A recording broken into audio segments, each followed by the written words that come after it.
तो फ्रेंड्स, आपने बहुत बार ही देखा होगा कि जब आप सुबह उठते हो और 15-20 पेज पढ़ लेते हो और दोपहर हो जाती है, शाम हो जाती है। शाम को जब आप उसी टॉपिक्स के ऊपर जो आपने सुबह पढ़े हैं, जब एमसीक्यूज़ सॉल्व करने लगते हो तो एमसीक्यूज़ सॉल्व नहीं कर पाते हो। तो फिर आप सोचते हो कि ये क्या प्रॉब्लम हो गई? क्या मेरे कोई कंटेंट जो मैं पढ़ रहा हूँ उसमें प्रॉब्लम है, जो टेक्स्ट पढ़ रहा हूँ उसमें प्रॉब्लम है, या जो नोट्स में पढ़ रहा हूँ उसमें प्रॉब्लम है, या मेरे पढ़ने में ही प्रॉब्लम है, या मेरे को मेमोराइज़ नहीं हो रहा है, या मेरे को समझ में नहीं आ रहा है। तो बेसिकली ये ऐसी कोई भी प्रॉब्लम नहीं है, ठीक है। बेसिकली सिर्फ इसमें यही प्रॉब्लम है कि जो भी आप पढ़ रहे हो उसको आप कंसोलिडेट नहीं कर पा रहे, ठीक है। कंसोलिडेशन यहाँ पे कीवर्ड है।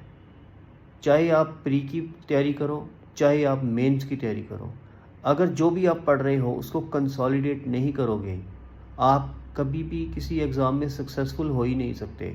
ख़ास करके ये वाले जो एग्ज़ाम है जिनमें कंपटीशन बहुत टफ़ होता है, क्योंकि पढ़ तो हर कोई रहा है, हर कोई सेम स्ट्रेटजी से पढ़ रहा है, लेकिन जो लोग कंसोलिडेट कर पाएंगे अपने नोट्स को, अपनी प्रेपरेशन को, अपनी पढ़ाई को, ठीक है, और फाइनली उसको रिवाइज़ कर पाएंगे, जो कंसोलिडेटेड फॉर्म में उन्होंने पढ़ा है उसको फाइनली पेपर के पास रिवाइज़ भी कर पाएंगे, वही अल्टीमेटली प्रीलिम और मेंस में पास होंगे।